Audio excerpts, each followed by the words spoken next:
Hello friends, welcome back to my YouTube channel Learning Creations. कैसे हैं आप सभी? उम्मीद करती हूँ आप सब अच्छे होंगे। बिजनेस इकोनॉमिक्स के आज हम प्रीवियस ईयर क्वेश्चंस करेंगे। हमने स्टार्ट किया था यूजीसी नेट पेपर 2 कॉमर्स के सिलेबस को, जिसमें हमने सब बिजनेस इकोनॉमिक्स का ऑलरेडी कॉन्सेप्ट वाली क्लासेस कंप्लीट की हैं। टोटल आपकी कंसेप्ट की जो रिकॉर्डिंग क्लास है वो अराउंड 6 आवर की है। एक क्लास मैंने 3 घंटे की ली है और 3 क्लास और हैं जो 1-1 घंटे की है। टोटल 6 आवर का कंटेंट आपके पास है कंप्लीट बिजनेस इकोनॉमिक्स का। और ये जो प्रीवियस ईयर क्वेश्चंस हम इन करेंगे ये हमारे 2012 टू 2024 के हैं, जिसको मैं 3 से 4 पार्ट के अंदर कंप्लीट करवाऊंगी। ये आज हमारा फर्स्ट पार्ट है। Got it? तो जिसने कॉन्सेप्ट वाली वीडियोस नहीं देखी हैं उनको ज़रूर रेफर कर लेना। जो चैनल पर नए हैं वो चैनल को सब्सक्राइब कर लेना। बाकी आप प्लेलिस्ट रेफर्स कर सकते हो। तो चलिए बिना टाइम वेस्ट करे अपनी क्लास को स्टार्ट करते हैं विद द फर्स्ट क्वेश्चन, जो कि बेस आपके कंज्यूमर बिहेवियर पे। ये क्वेश्चन आपके कंज्यूमर बिहेवियर पे बेस है। कंज्यूमर बिहेवियर के अंदर आप 2 यूटिलिटी पढ़ते हो कंज्यूमर बिहेवियर का, जिसके अंदर आपका यूटिलिटी का कंसेप्ट आता है। यूटिलिटी क्या होता है? यूटिलिटी का मतलब होता है वांट सेटिस्फाइड कैपेसिटी। ये एक कोई भी चीज है, एक कोई भी गुड्स है, वो एक कंज्यूमर की कितनी वांट्स को सेटिस्फाइड करती है, उसको कहा जाता है यूटिलिटी। यूटिलिटी 2 टाइप की होती है। एक होती है आपकी कार्डिनल यूटिलिटी, एक होती है आपकी ऑर्डिनल यूटिलिटी। कार्डिनल यूटिलिटी आपका क्वांटिटेटिव कंसेप्ट होता है, ऑर्डिनल यूटिलिटी आपका क्वालिटेटिव कंसेप्ट होता है। कार्डिनल यूटिलिटी के अंदर हम यूटिलिटी को मेजर करते हैं यूटिल्स में, लेकिन ऑर्डिनल के अंदर हम यूटिलिटी को मेजर नहीं कर सकते, ओनली हम इसे रैंक दे सकते हैं। इसी के ऊपर ये पूरा क्वेश्चन बेस है। एक बार पढ़ो फिर मैं बताऊंगी इसका करेक्ट आंसर। एजम्पशंस पूछ रखी हैं आपसे कार्डिनल यूटिलिटी की, कौन सी एक एजम्पशंस नहीं है।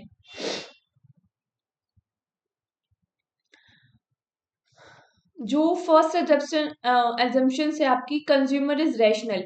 मोर देन 90% लॉज के अंदर आपकी ये एजम्पशंस हमेशा आपको देखने को मिलेगी। तो ये आपके कार्डिनल यूटिलिटी की भी एजम्पशंस हैं, ये ऑर्डिनल यूटिलिटी की भी एजम्पशंस आपकी होती है।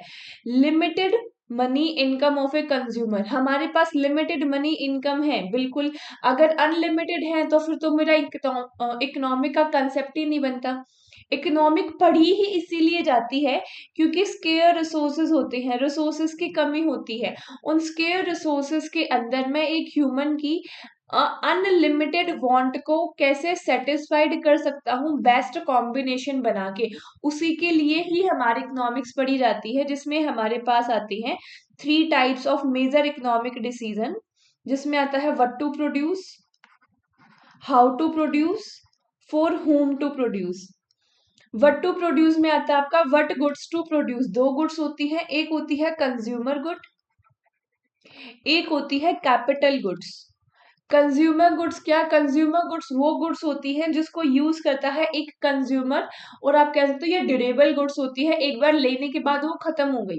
लेकिन कैपिटल गुड्स वो गुड्स होती हैं जिसको यूज किया जाता है विद किसी फर्दर प्रोडक्शन के लिए। देखो एक बाइक है, अगर एक बाइक एक जोमेटो राइडर ने परचेज करी है तो वो कंज्यूमर गुड्स बन सॉरी एक जोमेटो राइडर ने परचेज करी है तो वो कैपिटल गुड्स बन जाएगी, क्योंकि उससे कोई ना कोई फर्दर प्रोडक्शन हो रहा है।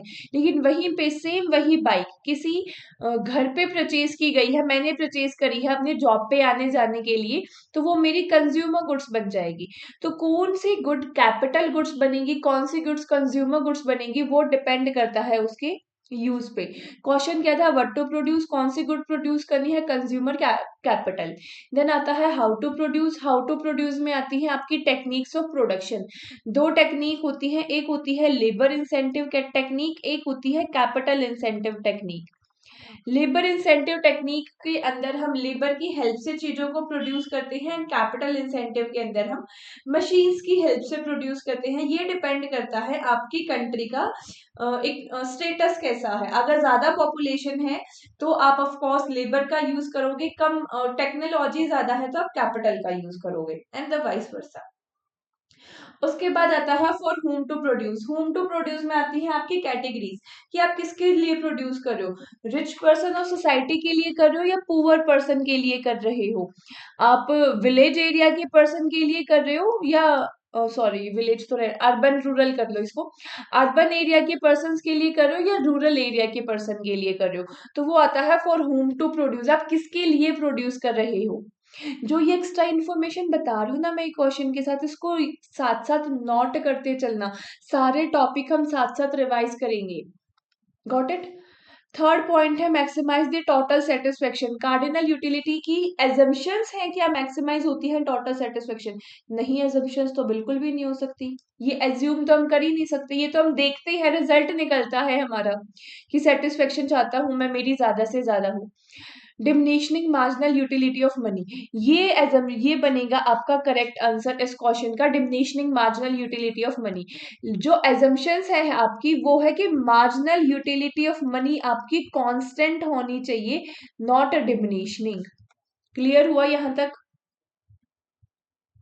नेक्स्ट क्वेश्चन पे चले। चलो अब करो ये वाला क्वेश्चन, कंज्यूमर इक्विलिब्रियम का, अगेन कंज्यूमर बिहेवियर का ही क्वेश्चन है।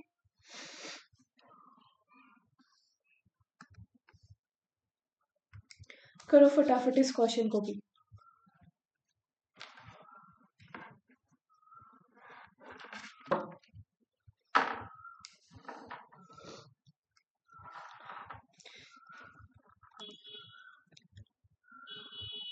मैं आपको ना एक बार कंज्यूमर बिहेवियर का पूरा बेस बता देती हूँ।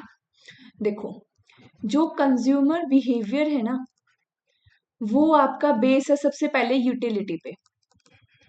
यूटिलिटी क्या होती है पता चला? कोई ऐसी चीज जो आपको सेटिस्फाइड कर सकती है, जिससे आपको सेटिस्फेक्शन मिलती है, उसको कहा जाता है यूटिलिटी। कि एक गुड्स आपको कितना सेटिस्फाइड करती है, उसकी जो कैपेसिटी है उसको कहा जाता है यूटिलिटी। यूटिलिटी आपकी मेजर दो टाइप की होती है, एक होती है आपकी मार्जिनल सॉरी सॉरी सॉरी एक होती है आपकी ऑर्डिनल यूटिलिटी, कार्डिनल लिखो इस साइड पे ताकि, एक होती है कार्डिनल यूटिलिटी, एक होती है आपकी ऑर्डिनल यूटिलिटी। कार्डिनल यूटिलिटी क्या अभी बताया, नंबर की फॉर्म में मेजर करते हैं, ऑर्डिनल रैंक के हिसाब से मेजर करते हैं। कार्डिनल यूटिलिटी आपकी मार्शल ने दी है, ऑर्डिनल यूटिलिटी का कंसेप्ट आपका हिग्स एंड एलन ने दिया है, हिग्स एंड एलन ने दिया है। कार्डिनल यूटिलिटी के अंदर आपको जो इक्विलिब्रियम एक कंज्यूमर का देखने को मिलता है वो जनरली या तो वन कमोडिटी के केस में देखते हैं हम, या टू कमोडिटी के केस में देखते हैं। वन कमोडिटी के केस में कंज्यूमर इक्विलिब्रियम पे कब होता है? जब उसकी मार्जिनल यूटिलिटी बराबर होती है प्राइस के। टू कमोडिटी के केस में कब होता है? जब marginal utility of good x upon price of good x is equal to marginal utility of y price of good y बराबर होती है। ऑर्डिनल यूटिलिटी के इसके अंदर आपके दो लॉज भी आपको पढ़ने को मिलते हैं, Gaussian first law, Gaussian first law and Gaussian second law. Gaussian first law क्या है? गॉसन फर्स्ट लॉ है आपका लॉ ऑफ डिमिनिशनिंग मार्जिनल यूटिलिटी, ये लॉ इंपॉर्टेंट है, लॉ ऑफ डिमिनिशनिंग मार्जिनल यूटिलिटी। ये लो क्या बोलता है? ये लो बोलता है जब आप एक चीज को कॉन्टिन्यूस कंज्यूम करते जाते हो तो उसे मिलने वाली सेटिस्फेक्शन जो है वो आपकी कम होती जाती है। एंड दूसरा है आपका law of equi marginal utility, जो क्वेश्चन सेकंड लॉ है, law of equi marginal utility. Law of equi marginal utility आपको बोलता है कि एक कंज्यूमर जब सेटिस्फाइड होगा जब वो दो या दो से ज्यादा प्रोडक्ट को एक साथ कंज्यूम कर रहा है, तो उसे मिलने वाली सेटिस्फेक्शन जब उसकी बराबर हो जाती है, तो वहां आपका law of equi marginal utility use होगा। Law of diminishing marginal utility के अंदर कंज्यूमर सेटिस्फाइड होता है MU(x)/Px, और law of equi marginal utility है marginal utility of x upon price of good x, marginal utility of y upon price of good y। Then आ जाओ आपका ordinal utility पे। ऑर्डिनल यूटिलिटी के अंदर आता है आपका indifference curve, IC curve. Indifference curve क्या है? इनडिफरेंस कर्व के अंदर आप पढ़ते हो कि एक कंज्यूमर कैसे सेटिस्फाइड होता है, ये आपका कन्वेक्स टू ओरिजिन बनता है। इसके अंदर भी आपको दो अप्रोच पढ़नी पड़ती हैं। प्राइस इफेक्ट जब डिवाइड करती है इनकम एंड सब्सटीट्यूशन इफेक्ट को, उसके अंदर आपके पास दो अप्रोच आती हैं। एक आती है हिक्सियन अप्रोच एंड एक आती है स्लट्सकाई अप्रोच। स्लट्सकाई की अप्रोच, ये आगे क्वेश्चन आ जाएगा आपके पास। अब करो इस क्वेश्चन को।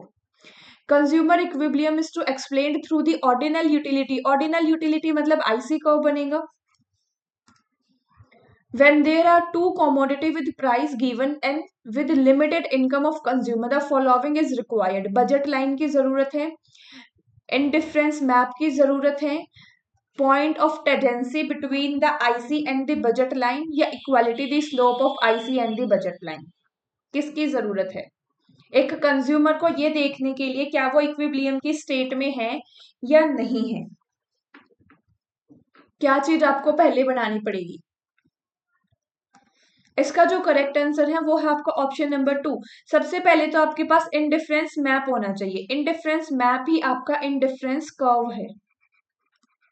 आईसी कर्व होना चाहिए। आईसी कर्व जब बनेगा, एक सेकेंड,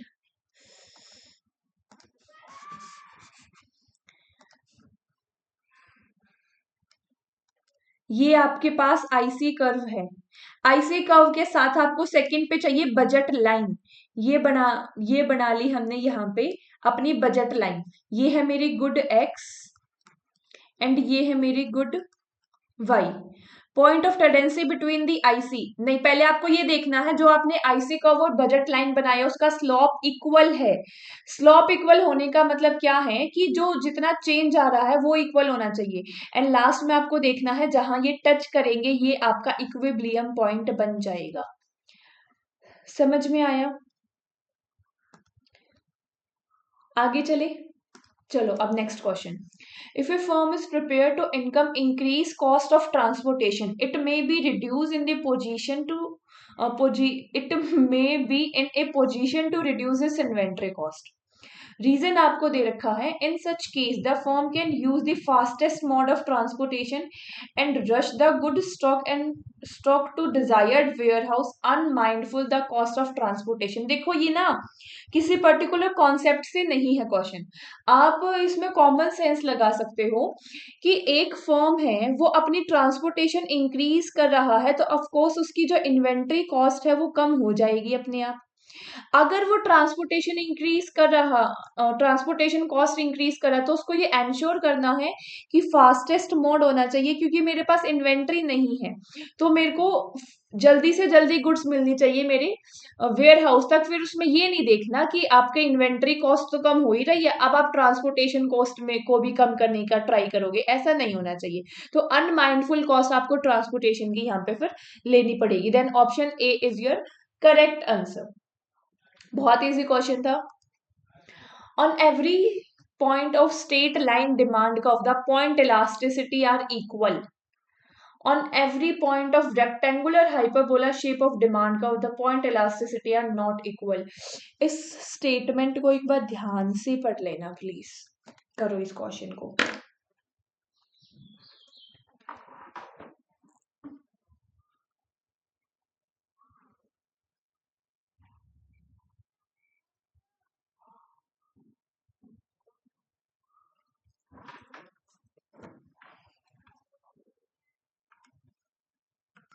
देखो यहां ये बोल रखा है, आपने इलास्टिसिटी के मेथड पढ़े हैं, मेथड ऑफ डिमांड इलास्टिसिटी नहीं पढ़े हैं तो मैंने भी पढ़ाई है, पढ़ लेना। एक उसमें मेथड आता है आपका पॉइंट इलास्टिसिटी। ये मेरा डिमांड कर्व है, 1 2 3 4 5। ये है आपका highly elastic demand curve, high elastic. ये है आपका no zero highly inelastic, sorry, highly inelastic की इलास्टिसिटी तो बिल्कुल भी है ही नहीं। इलास्टिसिटी का मतलब क्या है कि प्राइस में चेंज होने से डिमांड में क्या चेंज आएगा। हाईली इन इलास्टिक का मतलब क्या है, प्राइस कितना भी हो जाए, हाईली इन इलास्टिक का डायग्राम आपका इस शेप में बनेगा, parallel to y axis. Highly elastic का डायग्राम आपका इस शेप में बनेगा, parallel to x axis. Then आपका आता है यूनिटरी इलास्टिक। यूनिटरी का मतलब है कि जितना चेंज आपका प्राइस में आया है सेम उतना ही चेंज आपका डिमांड में आया है, ये होता है यूनिटरी इलास्टिक। ये है आपका इलास्टिक डिमांड का, हाई इलास्टिसिटी नहीं है, जस्ट ए इलास्टिक है। ये है आपका in elastic demand curve. Elastic demand curve का जो आपका डायग्राम बनेगा वो थोड़ा सा फ्लैट बनेगा, इस टाइप से थोड़ा सा फ्लैट, और इसका रुको,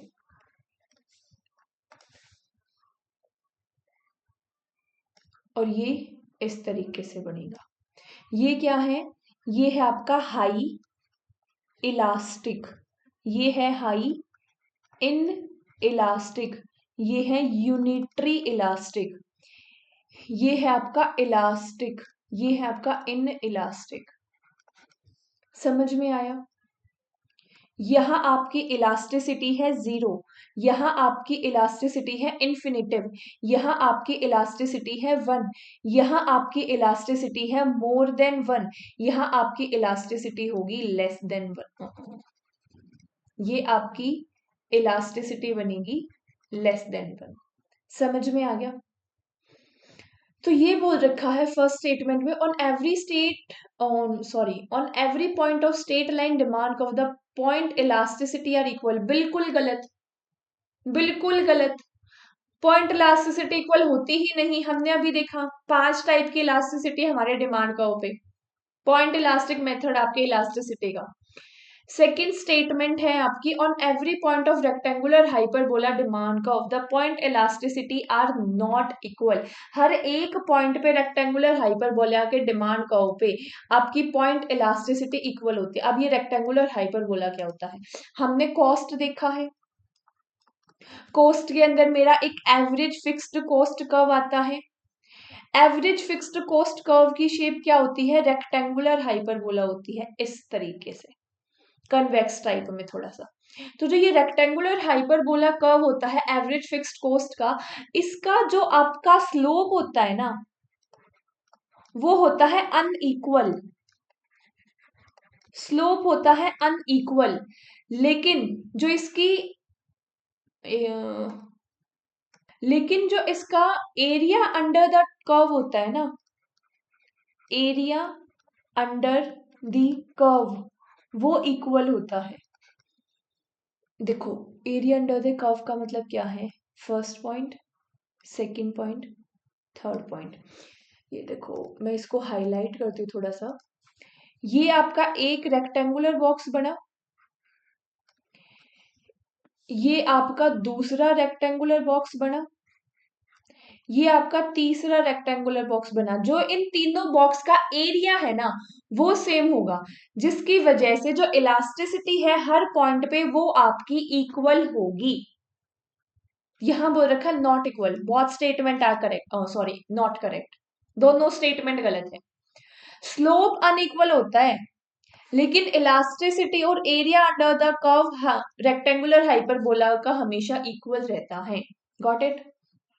चलो next question, which of the following statement are correct. Again cost function से क्वेश्चन है।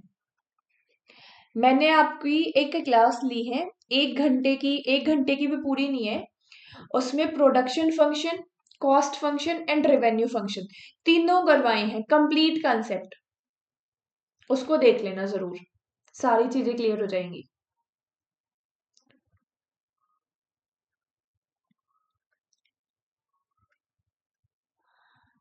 इन short run change in total fixed cost. एक शॉर्ट रन का दे रखा है, शॉर्ट रन के अंदर मेरी कॉस्ट दो होती हैं, एक होती है वेरिएबल कॉस्ट और एक होती है मेरी फिक्स्ड कॉस्ट, लेकिन लॉन्ग रन के अंदर मेरी सारी की सारी कॉस्ट वेरिएबल कॉस्ट ही होती है। तो यहाँ बोल रखा है शॉर्ट रन के अंदर total cost is zero, therefore the change in total cost is equal to change in variable cost. देखो, total cost is equal to total fixed cost plus total variable cost. यहां बोला total fixed cost आपकी zero है, तो जो total variable cost मान लिया 10 है, तो जो टोटल कॉस्ट आएगी वो टोटल वेरिएबल कॉस्ट के बराबर ही आएगी। हाँ बिल्कुल, एक वैसे तो आपकी स्टेटमेंट सही है, बट रियल के अंदर टोटल फिक्स्ड कॉस्ट कभी भी जीरो होती नहीं है, ये स्टार लगा के लिख लेना। Fixed cost never be zero. अब आ जाओ second statement, if we decrease the average fixed cost and increase the average variable cost. हम डिक्रीज करते हैं एवरेज फिक्स्ड कॉस्ट को। यहां मैंने मान ली मेरी, इसी एग्जांपल में ले लो दोबारा, टोटल फिक्स कॉस्ट मेरी 10 है, टोटल वेरिएबल कॉस्ट हमने 10 ली है, टोटल फिक्स कॉस्ट को ले लो आप 3 रुपीज, टोटल कॉस्ट आपकी 13 रुपीज। अब यहां दे रखा है if we decrease the average cost, हमने डिक्रीज कर दी एवरेज कॉस्ट 3 से 2 कर दी, और इंक्रीज कर दी average variable cost, average variable cost मैंने 10 से 12 कर दी, तो टोटल कॉस्ट मेरी डिक्रीज हो जाएगी 12 प्लस 2 14। क्या ये डिक्रीज होगी? नहीं, या तो कांस्टेंट होगी या इंक्रीज होगी, तो सेकंड स्टेटमेंट आपकी गलत है। Third statement, if we decrease average fix cost is equal to average variable cost, जितना चेंज इसमें आया है उतना ही चेंज इस आपका जितना चेंज टोटल फिक्स्ड कॉस्ट में आया है उतना ही चेंज टोटल वेरिएबल कॉस्ट में आया है। टोटल फिक्स्ड 1 से घटी, टोटल वेरिएबल मैंने मान लिया 1 से बढ़ गई, तो टोटल कॉस्ट के अंदर कोई चेंज नहीं आएगा। 11 प्लस 1 13, हाँ कोई चेंज नहीं आया, ये स्टेटमेंट भी आपकी करेक्ट है। आ गया आंसर हमारा यहीं से, option number a and c. Fourth को पढ़ने की भी जरूरत नहीं पड़ी, लेकिन अभी तो हम सीख रहे हैं, पढ़ते हैं इसे भी। इफ वी डिक्रीज, अगर हम डिक्रीज करते हैं एवरेज फिक्स्ड कॉस्ट को, इंक्रीज करेंगे एवरेज फिक्स्ड कॉस्ट को, डिक्रीज करेंगे ज्यादा और एवरेज वेरिएबल कॉस्ट को इंक्रीज करेंगे कम, तो एवरेज कॉस्ट इंक्रीज हो जाएगी? नहीं, डिक्रीज हो जाएगी, डिक्रीज हो जाएगी, इसीलिए ये स्टेटमेंट गलत है। Got it? कोई डाउट है तो पूछ लो भाई। नेक्स्ट क्वेश्चन पे चले, चलो। Again marginal cost and average cost से क्वेश्चन है आपका।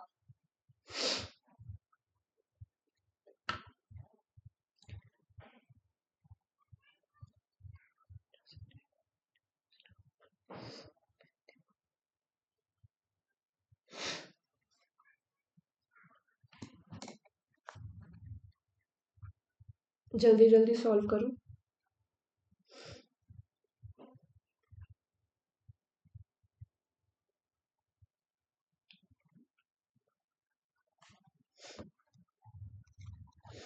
हमें जो मार्जिनल कॉस्ट और एवरेज कॉस्ट का रिलेशन पढ़ना होता है वो दो बेसिस पे पढ़ना होता है। हमारा marginal cost and average cost, एक पढ़ना है परफेक्ट कंपटीशन के अंदर, एक पढ़ना है इन परफेक्ट कंपटीशन के अंदर। परफेक्ट कंपटीशन के अंदर आपकी बनेगी स्टेट लाइन, जहां आपका marginal revenue is equal to average revenue is equal to marginal cost is equal to average, अच्छा पर रेवेन्यू नहीं आएगा, मतलब ये आपकी इक्वल रहेगी, कोई चेंज नहीं आएगा। M C is equal to M A C. वहीं पे इम्परफेक्ट के अंदर आपका जो ए सी एंड एम सी का कर्व बनेगा वो बनेगा कुछ इस तरीके से, ये है मेरी एवरेज कॉस्ट एंड ये है मेरी मार्जिनल कॉस्ट। देखो मार्जिनल कॉस्ट के ना एक ओहो, ये तो मैंने मार्जिनल रिवेन्यू और एवरेज रिवेन्यू का बना दिया। ये मार्जिनल रिवेन्यू एवरेज रिवेन्यू का बनता है। क्या कर रही हूँ मैं, एक सेकेंड प्लीज। ये जो कर्व मैंने अभी बनाया था ये मार्जिनल रिवेन्यू और एवरेज रिवेन्यू का बनता है। Average cost curve, marginal cost का जो कर्व बनता है वो टिक शेप में बनता है एंड एवरेज कॉस्ट का यू शेप में बनता है। जो ये टिक बनता है ये कट करेगा जहां पे आपकी एवरेज कॉस्ट मिनिमम होगी। एवरेज कॉस्ट यहाँ मिनिमम है तो ये यहां से कट करेगा। ये है मेरी मार्जिनल कॉस्ट एंड ये है मेरी एवरेज कॉस्ट। पढ़ो अब। While average cost continue to decrease, average cost यहाँ पे कॉन्टिन्यूस डिक्रीज हो रही है। ये देखो इस वाले पॉइंट से एवरेज, क्या कर रही हूँ आज मैं, सॉरी गाइस। एवरेज कॉस्ट जहां पे कॉन्टिन्यूस डिक्रीज हो रही है तो marginal cost begin to rise, marginal cost वहां पे राइज होगा। When average cost is at minimum, जब एवरेज अपने मिनिमम पे होगी, it is neither increase nor decrease, तो ये मिनिमम पे है। It constant when AC is constant is equal to MC, जब एसी कांस्टेंट है तो वो इक्वल होगा एमसी के। At the point of intersection, यहाँ पे आपका पॉइंट ऑफ इंटरसेक्शन बनेगा। देखो पढ़ लो एक बार आप ही। मैंने यहाँ दो स्टेटमेंट मिक्स कर रखी हैं। In short run cost behaviour MC intersect AC at its minimum, MC intersect करेगा एसी को जहां पे एसी मिनिमम होगा बिल्कुल। When MC continue to decrease AC begin rise, MC decrease हो रहा है तो एसी आपका राइज होगा। It neither increase no decrease it constant, हाँ बिल्कुल सही है दोनों स्टेटमेंट एंड करेक्ट रीजन भी है। इसका आंसर बनेगा आपका ऑप्शन नंबर फर्स्ट। बिल्कुल सही है आपकी दोनों स्टेटमेंट एंड करेक्ट एक्सप्लेनेशन भी है। ये भी मैंने मार्जिनल रिवेन्यू का ही बना दिया यहाँ पे। ये सिर्फ यही बना रहा हूँ अभी। अब आगे मार्जिनल रिवेन्यू का क्वेश्चन आएगा तब बनवा दूंगी। ये इनपरफेक्ट कंपटीशन के अंदर एमसी एंड एसी का कर्व इस तरीके से बनता है। आगे दे रखे हैं आपकी थ्योरीज, ये याद करने वाली चीज है। इसका आंसर मैं डायरेक्ट बता देती हूँ। Answer number 3, profit as rent of ability, Volker की है। प्रॉफिट एट, बस इसको ना 3 बार मेरे साथ साथ बोल लो। Profit as rent of ability Walker, F A Walker. Profit as rent of ability, F A Walker. Dynamic theory of profit, J B Clark. Dynamic theory of profit, J B Clark. Risk theory of profit, Hawley, F W Hawley. Innovation theory of profit, Schumpeter, Joseph A Schumpeter. Next, which of the following statement are true, ये दे रखा है आपकी types of market से। Types of market, ये आप कह सकते हो मार्केट स्ट्रक्चर से, जिसमें आपका एक परफेक्ट कंपटीशन आता है, एक इनपरफेक्ट आता है। इनपरफेक्ट के अंदर आपका monopoly, duopoly, oligopoly, monopolistic, monopole, हाँ मोनोपोली तो शुरू में ही बोला था, वो सब आता है। बताओ इसका करेक्ट आंसर क्या होगा।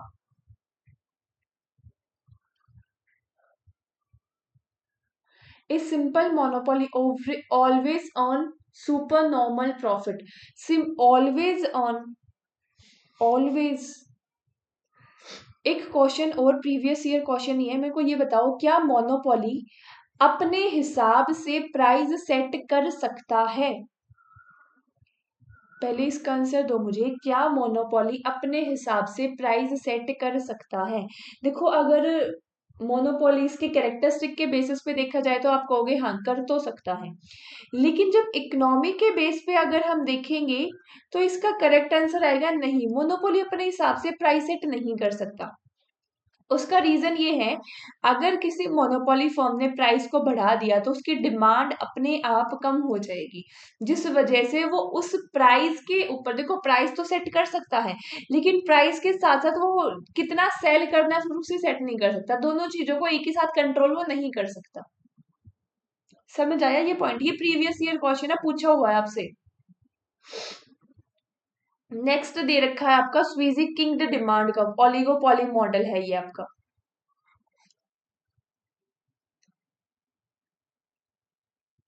प्राइस रिजिडिटी का कंसेप्ट भी हमारा ओलिगोपॉली के अंदर ही आता है। ये भी प्रीवियस ईयर क्वेश्चन है, पूछ रखा था। प्राइस रिजिडिटी आपका कहाँ कौन से मार्केट के अंदर देखने को मिलता है? करेक्ट आंसर था ओलिगोपॉली।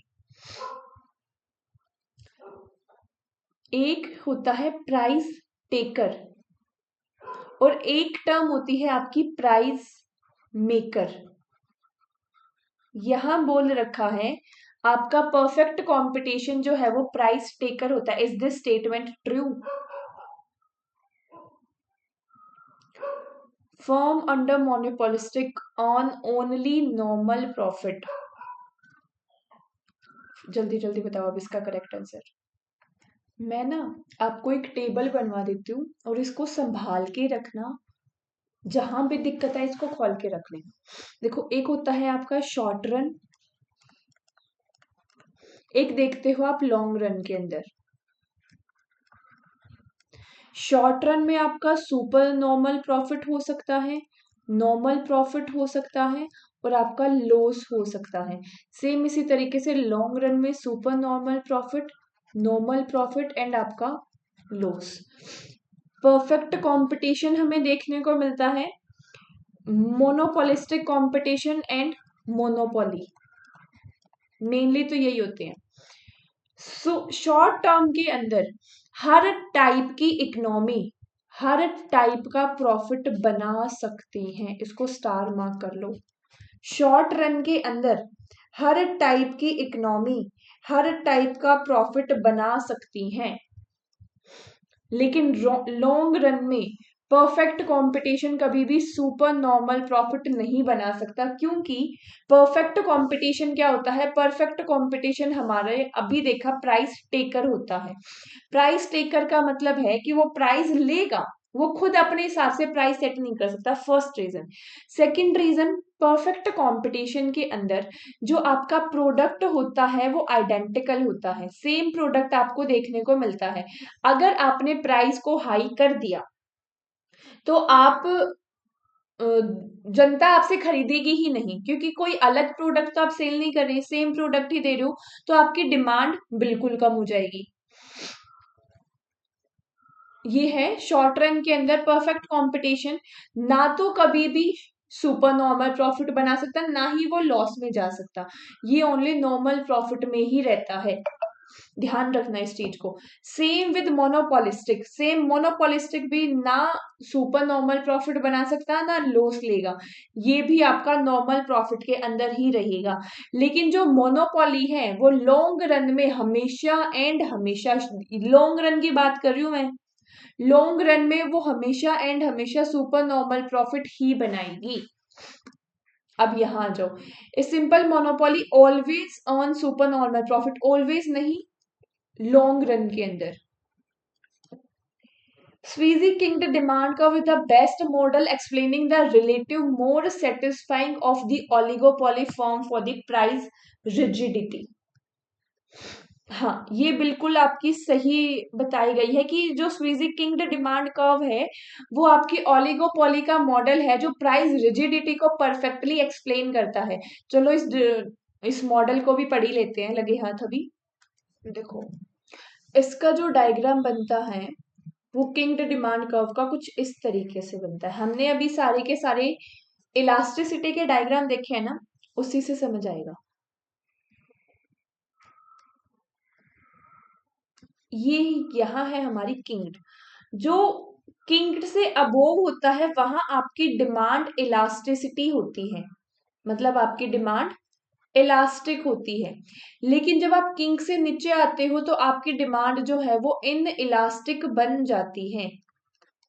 ये मॉडल क्या एक्सप्लेन करता है यहाँ पे इलास्टिसिटी के पॉइंट ऑफ व्यू से? देखो, यहाँ एक्स एक्सिस पे आएगा आपका प्राइस, यहाँ आएगी आपकी क्वांटिटी। तो ये मॉडल आपको शो करता है, एक्सप्लेन करता है प्राइस रिजिडिटी का कंसेप्ट। क्या? प्राइस रिजिडिटी, कि हर ओलिगोपॉली के अंदर हमारे फ्यू नंबर ऑफ सेलर होते हैं, फ्यू नंबर ऑफ सेलर के अंदर हर सेलर जो है वो प्राइस रिजिडिटी को फॉलो करता है, क्योंकि उसको ये लगता है कि बाय चांस किसी दूसरे फर्म ने प्राइस को अगर कम कर दिया तो हमारे से कोई भी खरीदेगा ही नहीं। तो ये आपका प्राइस रिजिडिटी का ओ मैंने उल्टा लिख दिया। यहाँ आपका क्वांटिटी आएगा एंड यहाँ डिमांड, यहाँ डिमांड कह रही हूँ, प्राइस, यहाँ प्राइस आएगा, यहाँ क्वांटिटी। जैसे जैसे आप प्राइस बढ़ाते जाओगे तो आपकी इलास्टिसिटी जो है वो ज्यादा होती जाएगी। समझ में आया? डायग्राम बाय चांस समझ में नहीं भी आया ना, तो सिर्फ इतना याद रखो, जो ये मॉडल है ये एक्सप्लेन करता है price rigidity in oligopolistic market by suggesting that firm are hesitate to change their price due to the risk of losing customer। कहीं तुम कस्टमर को लूज ना कर दो, कस्टमर तुम्हें छोड़ के कॉम्पिटेटर के पास ना चले गए क्योंकि कॉम्पिटेटर ने प्राइस आपका कम कर दिया है। तो इस केस के अंदर सारे फर्म जो है वो प्राइस रिजिडिटी के कंसेप्ट के ऊपर वर्क करते हैं। अब इसका करेक्ट आंसर बता दो मुझे फटाफट। इसका करेक्ट आंसर बनेगा आपका option number c. Firm under monopolistic on firm under monopolistic on only normal profit नहीं, ये हमने अभी देखा ना, मोनोपोलिस्टिक ओनली नॉर्मल प्रॉफिट बिल्कुल भी नहीं, तो ये स्टेटमेंट भी आपकी गलत हो गई। मोनोपोलिस्टिक आपका सुपर नॉर्मल प्रॉफिट भी बना सकता है, नॉर्मल प्रॉफिट भी बना सकता है, लॉस भी ले सकता है शॉर्ट रन के अंदर, लेकिन यहाँ कहीं शॉर्ट रन या लॉन्ग रन की बात नहीं कहेगी, इस वजह से ये स्टेटमेंट आपकी गलत हो गई। Next question, U shape demand curve. Average cost demand curve आपका यू शेप होता है, इस तरीके से बनता है, यू शेप। यहां बोल रखा है जो U shape long run average cost curve है, मैंने एवरेज डिमांड कर्व बोल दिया क्या, एवरेज कॉस्ट कर्व, जो आपका U shape average cost curve है वो बेस है on the assumptions that economic of scale privilege at small level of production and diseconomic scale privilege at large level of production. Decreasing return on scale arise primarily, starting में तो आपका decreasing return होगा because the scale of operations increase, it become even more difficult to manage the firm effectively. इसके लिए भी मैं आपको एक नेक्स्ट स्लाइड पे कंसेप्ट ही बता दूं क्या पूरा, एक बार आप आंसर दो मेरे को फिर बताती हूँ। देखो फटाफट आंसर दो। देखो मेरे को बनानी है, मेरे पास एक मशीन है जो 500 यूनिट को प्रोड्यूस करती है।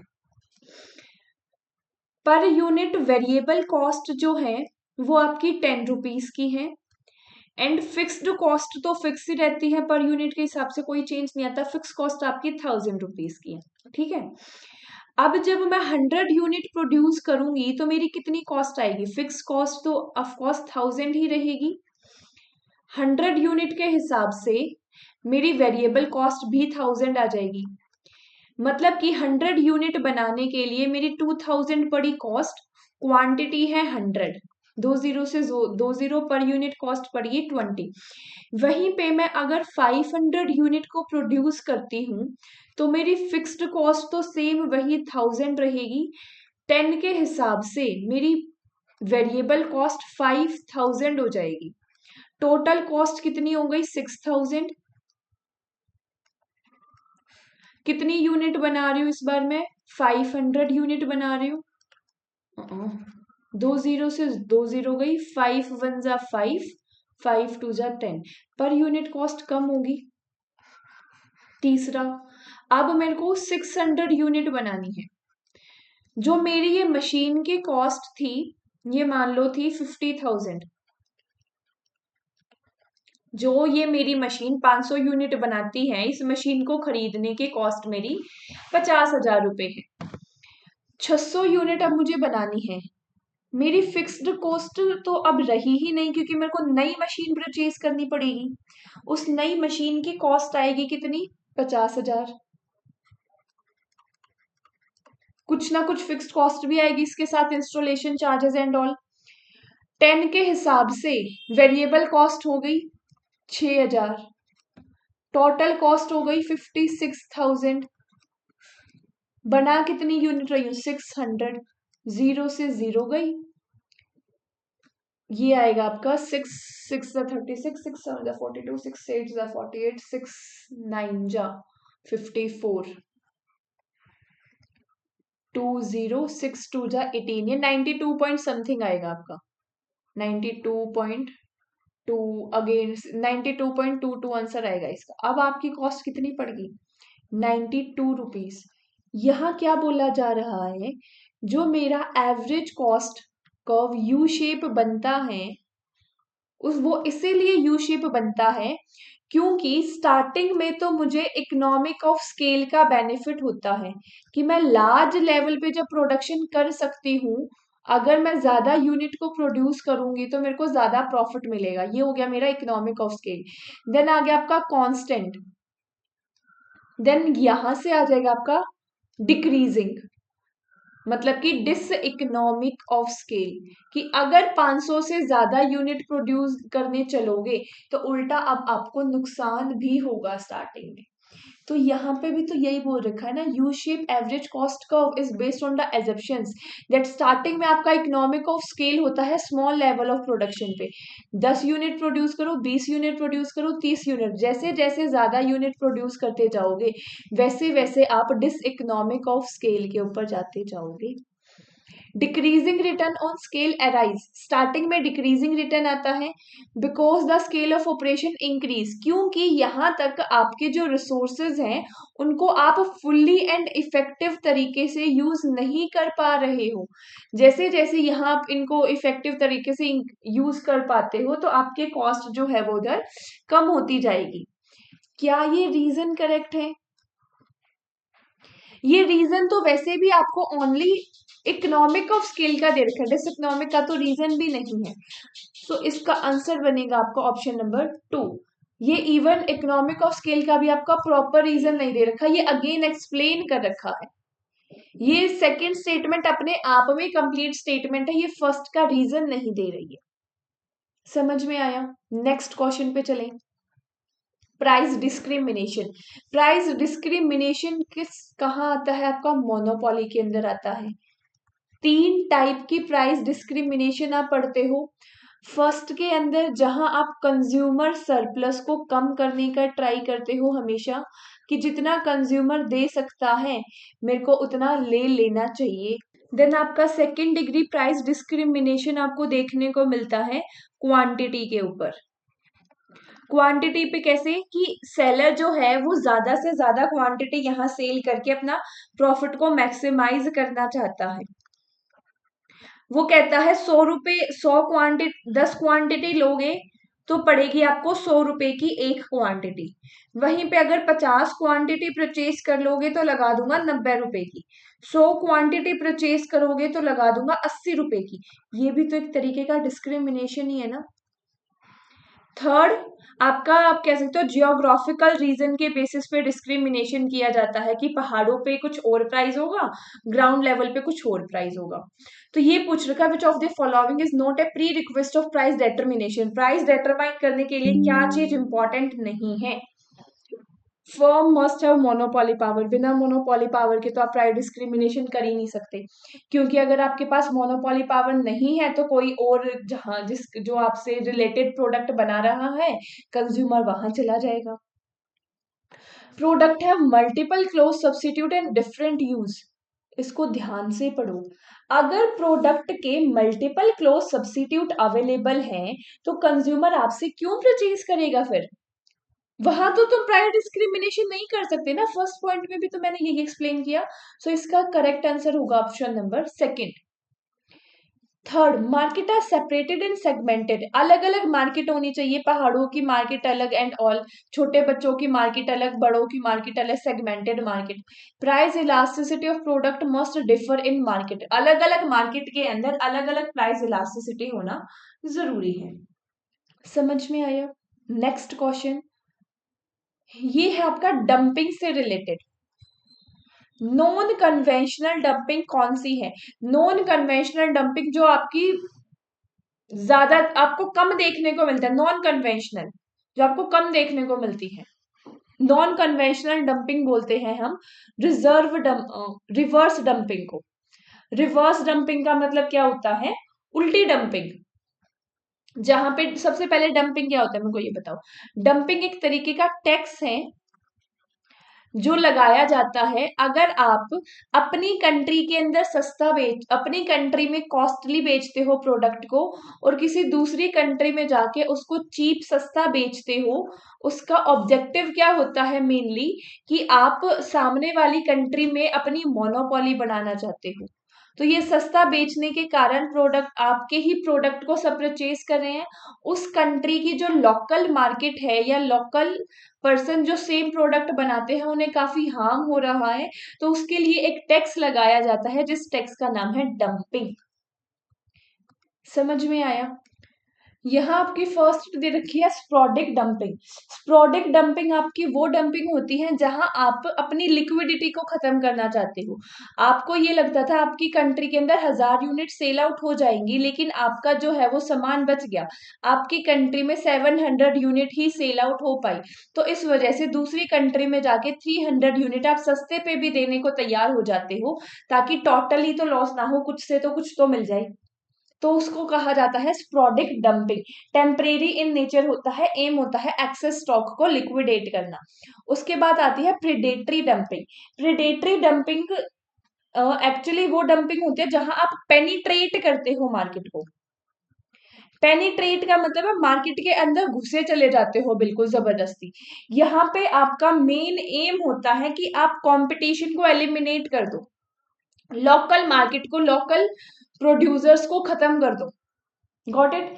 नेक्स्ट आपका परसिस्टेंट डंपिंग। परसिस्टेंट डंपिंग क्या मेन एम होता है आपका कि आप सिर्फ और सिर्फ वेरिएबल कॉस्ट को पूरा करते हो। वेरिएबल कॉस्ट को पूरा करते हो, फिक्स कॉस्ट के ऊपर एनर्जी बेनिफिट फिर आप यहाँ पे लेते हो। एंड ला जो आपका आंसर ही है रिवर्स डंपिंग, जिसको नॉन कन्वेंशनल डंपिंग भी बोला जाता है। उसमें उल्टा होता है। डंपिंग में क्या बताया मैंने? डंपिंग में ये बताया कि अपनी कंट्री में तो आप महंगा बेचते हो, दूसरी कंट्री में आप सस्ता बेचते हो। लेकिन रिवर्स डंपिंग में उल्टा होता है, अपनी कंट्री में सस्ता बेच रहे हो, दूसरी कंट्री में आप महंगा बेचते हो। समझ में आया? चलो अब नेक्स्ट क्वेश्चन। अगेन याद करने वाला है थोड़ा सा, इसको याद ही रखना है। लेकिन अगर किसी को पता है ऑलरेडी तो फटाफट बताओ।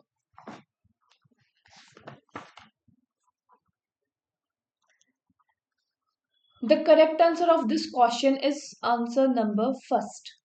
इसको याद कर लेना भाई प्लीज। ये मैं बाद में ही करवाऊंगी, प्रैक्टिकल क्वेश्चन अभी नहीं ले रही। Under which of the following situation economic of scale exist to the potential and persistent. दो कंसेप्ट आते हैं, एक होता है इकोनॉमिक ऑफ स्केल, दूसरा आता है आपका इकोनॉमिक ऑफ स्कोप। इसमें डिफरेंस भी बताना मुझे।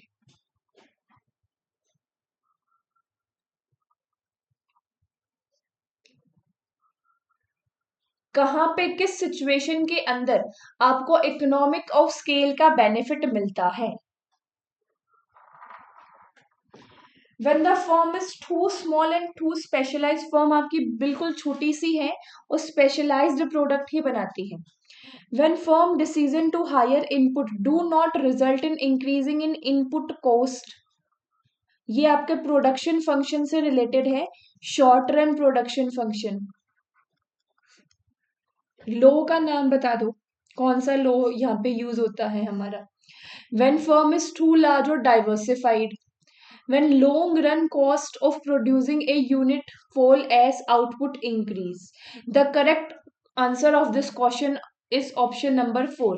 जब लॉन्ग रन कॉस्ट, ये मैंने अभी आपको जब लॉन्ग रन कॉस्ट का बताया था यू शेप, ये क्वेश्चन मैंने जभी भी बताया था आपका यू शेप के अंदर हमें इकोनॉमिक का बेनिफिट मिलता है, इकोनॉमिक ऑफ स्केल का स्टार्टिंग में। जब आप जो भी यूनिट प्रोड्यूस कर रहे हो उसमें पर यूनिट कॉस्ट आपकी फॉल होती है और आपका आउटपुट इंक्रीज होता जाता है। ये क्वेश्चन मैंने अभी करवाया था जस्ट, ये गलत बिल्कुल नहीं होना चाहिए था। अब जो मैंने क्वेश्चन पूछा इकोनॉमिक ऑफ स्केल और economic of scope. Economic of scale का मतलब है मैं एक ही प्रोडक्ट को लार्ज स्केल के ऊपर प्रोड्यूस करता हूँ, पहले 100 यूनिट बनाना था तो अब 1000 यूनिट बनाऊंगा। लेकिन इकोनॉमिक ऑफ स्कोप का मतलब है जहां मैं अपने बिजनेस के स्कोप को बढ़ाता हूँ। एग्जाम्पल लेते हैं, मेरे एक छोटी सी स्टॉल है, गोलगप्पे की स्टॉल है। उस गोलगप्पे के स्टॉल पे मैं गोलगप्पे तलती हूँ, जब उसमें ऑयल यूज होता है, पोटैटो फिलिंग के लिए यूज होता है। तो मेरे पास ये स्कोप है कि मैं इसके साथ साथ क्यों ना मैं टिक्की भी बनाने लग जाऊं। जब प्रोडक्ट मेरे ज्यादातर वही यूज हो रहे हैं, तो मैं अगर ज्यादा क्वांटिटी में प्रोडक्ट खरीदूंगी तो ऑफ कोर्स पहला तो मुझे सस्ता पड़ेगा, दूसरा ये हो जाएगा कि जिसको टिक्की खानी है वो भी मेरे पास आएगा। फिर अभी तो सिर्फ मेरे पास जो कस्टमर आते हैं वो गोलगप्पे खाने ही आते हैं, है ना। समझ में आया स्केल और स्कोप में बेनिफिट। स्कोप के अंदर आप रिलेटेड प्रोडक्ट को बनाना शुरू कर देते हो, स्केल के अंदर उसी प्रोडक्ट को आप ज्यादा बड़े स्केल पे ज्यादा प्रोड्यूस करने लग जाते हो। Got it. चलिए next question. Which of the following is not the property of indifference curve? Indifference curve has a negative slope. Indifference curve imperfect substitution और concave to origin। concave होता है या convex होता है भाई? यही है इसका करेक्ट आंसर, क्योंकि आईसी कर्व आपका कन्वेक्स टू ओरिजिन होता है। मेरे को ये बताओ, ये दे रखा है आईसी इन परफेक्ट सब्सटीट्यूशन, ये तो ठीक है। अगर मेरे को बताओ परफेक्ट सब्सटीट्यूशन होगा तो आईसी की शेप कैसे बनेगी? परफेक्ट सब्सटीट्यूशन में आईसी कर्व की शेप स्ट्रेट लाइन बनेगी। कब? परफेक्ट सब्सटीट्यूशन के अंदर। वहीं पे अगर आपका कॉम्प्लीमेंट्री गुड्स है तो आईसी की शेप कैसे बनेगी? एल शेप बनेगी। ये आपका आईसी कर्व की शेप बनेगी कॉम्प्लीमेंट्री गुड्स के अंदर। समझ में आया? आईसी डू नॉट टच और नॉर इंटरसेक्ट ईटर, ठीक है ये भी। Upper IC indicate higher level of satisfaction, हाँ ये भी देख लो। ये है मेरा IC1, ये है मेरा IC2, ये है मेरा IC3, ये है मेरा IC4। Higher IC give higher level of satisfaction. Got it. Next, इसको छोड़ दो अभी के लिए। ये करो, economic of scale, economic of scope मैंने अभी बताया है जस्ट। ये किसी का भी गलत नहीं होना चाहिए। अब टाइम ले लो, थोड़ा सा बड़ा बड़ी लाइन्स हैं, टाइम ले लो, कोई दिक्कत नहीं है, लेकिन हाँ किसी का गलत नहीं होना चाहिए अब।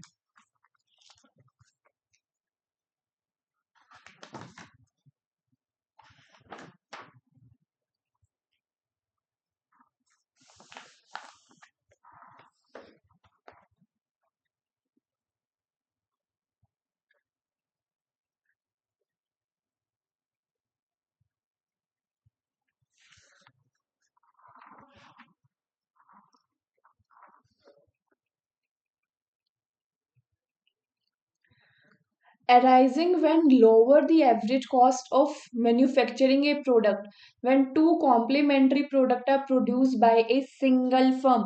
टू कॉम्प्लीमेंट्री प्रोडक्ट प्रोड्यूस किए जाते हैं एक सिंगल फर्म से, क्यों? ताकि हम एवरेज कॉस्ट को कम कर सकें। अभी बताया था ये मैंने, अभी बताया था ये मैंने। ये है आपका इकोनॉमिक ऑफ स्कोप,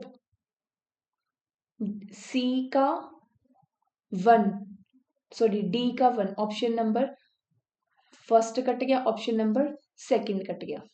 अब आ जाओ, mean lowering the cost of production in bulk. आप बल्क के अंदर एक प्रोडक्ट को प्रोड्यूस करते हो ताकि आपकी कॉस्ट कम आ सके।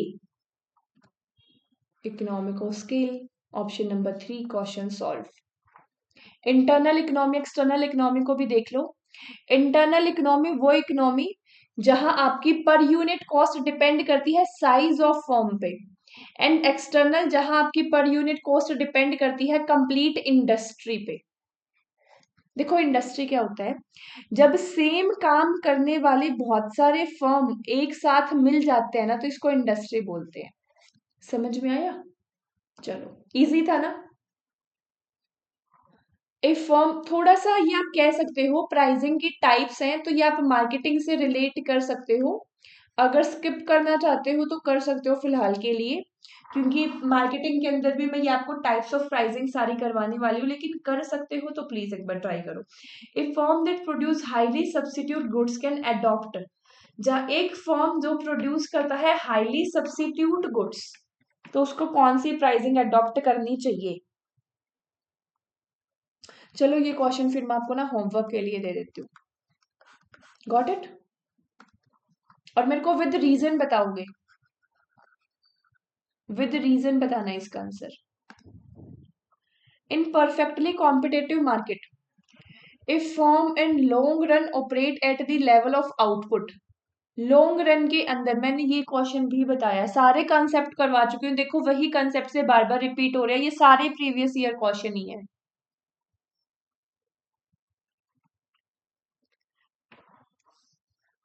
परफेक्ट कंपटीशन है, तो परफेक्ट कंपटीशन में एमसी इज लोवेस्ट पॉसिबल ही नहीं है, एमआर लोवेस्ट होगा किसी से।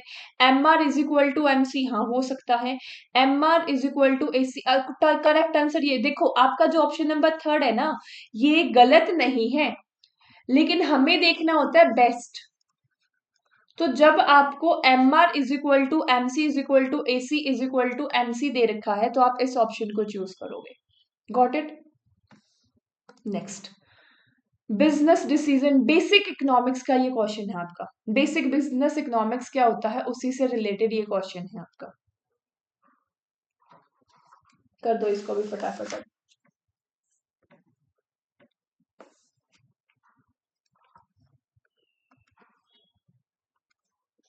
देखो क्या दे रखा है, business decision makers deal with the complex rather than chaotics. Chaotic मतलब आप कह सकते हो कंफ्यूजन। तो बिजनेस इकोनॉमिक डील कॉम्प्लेक्स होती है, कंफ्यूजन ना कि बल्कि कंफ्यूज होती है। Business condition is real world and have to find their destination, that is achieve the goal। Business decision से रिलेटेड स्टेटमेंट आपको यहाँ पे दे रखी है। Even without the application of economic logic and tools आएगा यहाँ पे, ये रूल्स नहीं, ये टूल्स आएगा। Tools of analysis, business decision are always rational and real, are not counter productive. इसका जो आपका करेक्ट आंसर बनेगा वो बनेगा आपका ऑप्शन नंबर 3, क्योंकि आपकी सेकंड स्टेटमेंट इनकरेक्ट है। यहां बोल रखा है कि विदाउट एप्लीकेशन इकोनॉमिक लॉजिक के आप बिजनेस के डिसीजन को रियल वर्ल्ड के अंदर अप्लाई कर सकते हो और उसका कोई काउंटर प्रोडक्टिव भी नहीं होगा। ऐसा नहीं है, आपको इकोनॉमिक कंडीशंस को देख के ही बिजनेस का डिसीजन लेना पड़ता है। Got it? नेक्स्ट क्वेश्चन, आज 25 क्वेश्चन करेंगे, सेकंड लास्ट क्वेश्चन है ये आपका। वैसे आज मैं पीपीटी में आपके टोटल क्वेश्चन 46 लेके आई हूँ, तो मेरा था 50% से तो ऊपर, चलो हमने कर भी लिए हैं। एक आधा क्वेश्चन अगर मुझे लगेगा तो मैं बीच में देखती हूँ, तब तक आप ये वाला क्वेश्चन सॉल्व करो। ओके, ये प्रॉफिट है एंड ये फॉर्म्स, ये आर दो बार नहीं आएगा, ये फॉर्म है, कर लो।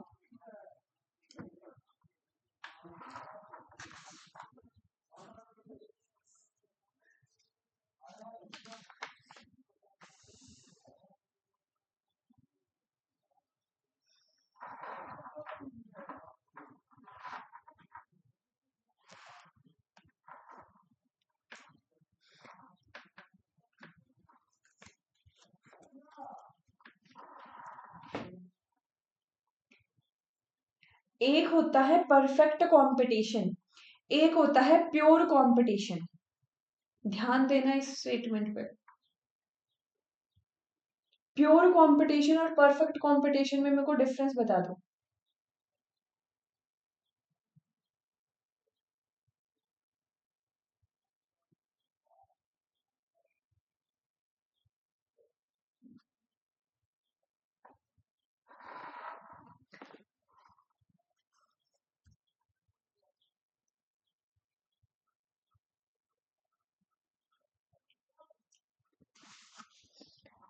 देखो, परफेक्ट कंपटीशन में और प्योर कंपटीशन में जो मेन डिफरेंस आता है, एक तो आता है मोबालिटी का। एक आप एज्यूम करके चलते हो परफेक्ट कंपटीशन में no transaction cost, no transportation cost. तो परफेक्ट कंपटीशन के अंदर तो आप ये अज्यूम करते हो no transaction and no transportation, लेकिन प्योर कंपटीशन में आप मानते हो कि ट्रांजैक्शन कॉस्ट भी होती है and transaction and transportation cost भी होती है। तो प्योर कंपटीशन आपका like you can say the real competition जो आपको देखने को मिलता है। परफेक्ट कंपटीशन में जब नो ट्रांसपोर्टेशन कॉस्ट आपने अज्यूम कर ली तो ये रियल वर्ल्ड में अप्लाई नहीं हो सकता। अब एक कंसेप्ट दे रखा है यहाँ पे अपॉर्चुनिटी कॉस्ट का। ये अपॉर्चुनिटी कॉस्ट क्या होती है? अपॉर्चुनिटी कॉस्ट आपकी वो कॉस्ट होती है जब आप एक चीज को लेने के लिए पिछली वाली किसी चीज को फॉरगॉन कर देते हो, उसे कहा जाता है अपॉर्चुनिटी कॉस्ट। इसको समझाती हूँ थोड़ा सा। आपका पूरा पीपीसी अपॉर्चुनिटी कॉस्ट पे ही बेस होता है। आपके पास दो जॉब ऑफर लेटर है। मैंने जब मेरी क्लास में करवाया था ना बीबीए वाले बच्चों को, तभी भी मैंने सेम एग्जांपल लिया था। 1 लाख रुपीस और दूसरा आपका 1.25 लाख। जब आप 1.25 लाख वाली जॉब को ज्वाइन करते हो 1 लाख रुपीस की जॉब को छोड़ने के लिए, तो जो ये 1 लाख बना ये होगी आपकी अपॉर्चुनिटी कॉस्ट। मेरे को ये बताओ, देखो स्टार्टिंग में आपने जॉब की होगी 10,000 की, ये आपकी हो गई फर्स्ट जॉब। सेकंड जॉब आपने जो ज्वाइन करी वो करी 30,000 की। थर्ड जॉब जो आपने ज्वाइन करी वो करी 40,000 की। फिफ्थ जॉब आपने ज्वाइन करी 80,000 की। सिक्स्थ जॉब आपने ज्वाइन करी 1 लाख की। सेवेंथ जॉब आप ज्वाइन करोगे 1.25 लाख की। अपॉर्चुनिटी कॉस्ट हर बार आपकी ज्यादा होती जा रही है। सेवेंथ जॉब को ज्वाइन करने के लिए जो आपकी अपॉर्चुनिटी कॉस्ट है वो 1 लाख है। लेकिन वहीं पे जब आप सेकंड जॉब को ज्वाइन कर रहे हो तो उससे पहले की आपकी अपॉर्चुनिटी कॉस्ट 10,000 है। तो अपॉर्चुनिटी कॉस्ट हमेशा ज्यादा से ज्यादा होते जाती है, इसीलिए आपका पीपीसी के अंदर मैं हमेशा देखती हूँ ज्यादा से ज्यादा सेक्रीफाइस आप करते जाते हो एक गुड्स को इंक्रीज करने के लिए, एक गुड के प्रोडक्शन को इंक्रीज करने के लिए। तो यहाँ आपको बोल रखा है pure competition is the return in excess of opportunity cost. Is this statement true? Of course this statement is true. यही है इसका करेक्ट आंसर भी। आगे की स्टेटमेंट भी पढ़ते हैं। Accounting profit is excess total revenue over the explicit and implicit cost. इसके लिए भी एक होता है अकाउंटिंग प्रॉफिट, एक होता है इकोनॉमिक प्रॉफिट। सबसे पहले तो कॉस्ट देख लो। कॉस्ट आपकी दो होती है, एक होती है आपकी इम्प्लिसिट कॉस्ट, एक होती है आपकी एक्सप्लिसिट कॉस्ट। मेरे को स्टार्ट करना है ऑफलाइन ट्यूशन। ऑफलाइन ट्यूशन अगर मुझे स्टार्ट करना है तो मुझे क्लासरूम चाहिए, मतलब रूम चाहिए ना बच्चों को बिठाने के लिए। ऑफलाइन है तो मैं सोचती हूँ कि मैं बाहर कहीं रेंट पे लूं या मैं अपना घर पे ही कोई रूम को खाली करके थोड़ा क्लासरूम एनवायरनमेंट वहां पे बना दूं। तो मैंने यही किया, मैंने बाहर से रूम ना लेकर मैंने अपने घर के अंदर ही एक रूम को क्लासरूम बना दिया। अब उसके लिए मेरे पास ब्लैक बोर्ड का खर्चा हुआ, मैं पेन लेके आई, इंक का खर्चा हुआ, बच्चों के बैठने के लिए चेयर का खर्चा हुआ, मेरे लिए टेबल का खर्चा हुआ, लाइटिंग का खर्चा हुआ। इन दोनों से मिलाकर ही मेरी टोटल कॉस्ट बनेगी या नहीं बनेगी। लेकिन मेरे अकाउंटिंग प्रॉफिट के अंदर मैं ओनली एंड ओनली कंसीडर करता हूं जो खर्चा मैंने किया है, मतलब कि एक्सप्लिसिट कॉस्ट को। लेकिन जब मैं इकोनॉमिक प्रॉफिट की बात करती हूं तो मेरे पास इम्प्लीसिट प्लस एक्सप्लिसिट, मैं दोनों कॉस्ट को लेके चलता हूं। तो यहाँ ये बोल रखा है accounting profit excess of total revenue over both explicit and implicit, नहीं, only explicit. Both explicit and implicit तो किसमें था, इकोनॉमिक प्रॉफिट में आता है। Profit maximisation is sole objective of modern firms. Modern firm का सोल ऑब्जेक्टिव प्रॉफिट मैक्सिमाइजेशन नहीं, वेल्थ मैक्सिमाइजेशन होता है। Profit is maximum when the difference between marginal revenue and marginal cost is maximum. Pure profit or the economic profit is profit that determine the capturing the explicit and implicit or what are generally known as opportunity cost. देखो profit maximum वहां नहीं होता जहां आपका marginal revenue marginal cost के बराबर होता है, सॉरी डिफरेंट। प्रॉफिट मैक्सिमाइजेशन आपका वहां होता है जहां आपका मार्जिनल रेवेन्यू बराबर मार्जिनल कॉस्ट के होता है, और यहां दे रखा है profit maximisation when the difference between marginal cost and marginal revenue is maximum। यहीं पे स्टेटमेंट गलत हो गई आपकी। समझ में आया concept? Next, which of the following is not a assumptions on which theory of consumer behavior is based on the cardinal utility। Again utility का क्वेश्चन आ गया, कार्डिनल एंड ऑर्डिनल।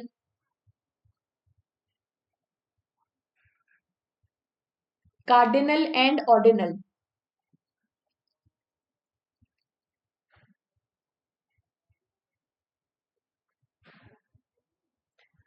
यूटिलिटी के अंदर एक होता है मेरी टोटल यूटिलिटी, एक होती है मेरी मार्जिनल यूटिलिटी। टोटल यूटिलिटी मतलब क्या कि देखो मैं आई धूप में से, धूप में से आते ही मैंने लिया एक गिलास पानी। पहले पानी के गिलास ने मेरे को बहुत ज्यादा सेटिस्फेक्शन दी, 10 यूटिल्स की सेटिस्फेक्शन दे दी। दूसरा पानी का गिलास पिया और भी ज्यादा मजा आ गया, मेरे को 22 यूटिल्स की सेटिस्फेक्शन मिली। तीसरा पानी का गिलास पिया और भी मजा आ गया, मेरे को 34 यूटिल्स की सेटिस्फेक्शन मिली। चौथा पानी का गिलास पिया, मेरा पेट पानी से भर चुका था, मुझे कुछ मजा नहीं आया उसमें, तो मेरी सेटिस्फेक्शन इस बार मेरे को 30 मिली। एक और पानी का गिलास पी लिया पांचवा, इस बार मेरी सेटिस्फेक्शन मेरे को 24 मिली। ये तो है मेरी टोटल सेटिस्फेक्शन। मार्जिनल सेटिस्फेक्शन मतलब मार्जिनल यूटिलिटी एडिशनल, ये फर्स्ट ग्लास, ये सेकंड ग्लास, ये third, then fourth and fifth. First glass पीने पे एडिशनल तो कुछ होगी नहीं क्योंकि पहले कुछ नहीं था। एडिशनल सेकंड में कितनी हुई? 12, 22 माइनस 10, 34 माइनस 22 एडिशनल अगेन 12। जब आप देख रहे हो कि फोर्थ ग्लास आपने पानी का पिया तो इसको 34 की जगह 35 कर लो क्योंकि एडिशनल होती है ये, तो ये 13 कर लो यहाँ पे। जब आपने एक गिलास और पानी का पिया, इस बार आपकी एडिशनल सेटिस्फेक्शन कितनी हुई? 35 से, अच्छा एडिशनल आएगा यहाँ पे, एक सेकेंड प्लीज, मैं आपको फ्रेश पेज पे ही करवाती हूँ ये, एक सेकेंड दो मुझे बस। TU MU 0, 10, 8, 4, 0, -1। 10 सेटिस्फेक्शन मिली फर्स्ट ग्लास ऑफ वाटर से, सेकेंड ग्लास से 20 की सेटिस्फेक्शन मिली, थर्ड ग्लास से 28 की सेटिस्फेक्शन मिली, फोर्थ ग्लास से 32 की सेटिस्फेक्शन मिली, फिफ्थ ग्लास से भी 32 की सेटिस्फेक्शन मिली। सिक्स्थ ग्लास पीना नहीं चाहते थे, मम्मी ने जबरदस्ती पिला दिया कि बेटा गर्मी हो रही है पी ले, सेटिस्फेक्शन कम हो गई। तो ये क्या है कि आपकी मार्जिनल यूटिलिटी क्या होती है? एडिशनल सेटिस्फेक्शन आपकी हर एक कंजप्शन के साथ हमेशा कम होती जाती है। ये वाला कंसेप्ट पता है मेरे को, वो याद रह गया प्रोडक्शन वाला कि शुरू में इंक्रीज होगा फिर डिक्रीज होगा, ये वाला ये बना दिया था मैंने, अब ये माइंड में रह गया था मेरे। देखो अब तो यहां बोल रखा है constant marginal utility of every successive unit, नहीं, marginal utility is not constant, it decrease with every successive unit. So इसका करेक्ट आंसर बनेगा आपका ऑप्शन नंबर 2। एक दो क्वेश्चन और कर ले या इतना ही रखोगे? चलो इतना ही रखते हैं, बाकी कितने क्वेश्चन थे? 46 के आसपास है। मैं अगली क्लास में 25 क्वेश्चन ही और लेके आऊंगी, 4 क्वेश्चन इसी पीपीटी में मैं ऐड कर लूंगी। अगली क्लास में अगेन हम 25 क्वेश्चन को प्रैक्टिस करेंगे। देखो अगर चीजें समझ में आ रही हैं तो चैनल को सब्सक्राइब कर लेना, वीडियो को लाइक कर देना, and at last very big thank you to all of you कि आप लास्ट तक बने रहें। बट इतना मैं श्योरिटी देती हूँ आपको, रेगुलर क्लासेस अगर अटेंड करोगे तो चीजें जरूर समझ में आएंगी। हो सकता है, वैसे तो मैंने कोशिश करी है पूरी कि मैं सारे कंसेप्ट आपको साथ साथ क्लियर करती चलूं, लेकिन इट मे बी पॉसिबल कि अगर आपने कंसेप्ट वाली क्लास नहीं देखी है तो आपको चीजें बेटर क्लियर नहीं हुई हो, है ना। तो कंसेप्ट वाली क्लास को देखना मत भूलना। आप प्लेलिस्ट रेफर कर सकते हो इकोनॉमिक्स की आपकी, जिसमें अभी आपको कंसेप्ट की 4 से 5 वीडियो मिलेंगी। 4 से 5 वीडियो में बिजनेस इकोनॉमिक्स के सारे कंसेप्ट क्लियर है आपके, उसको जरूर रेफर करना। At last, once again, thank you so much.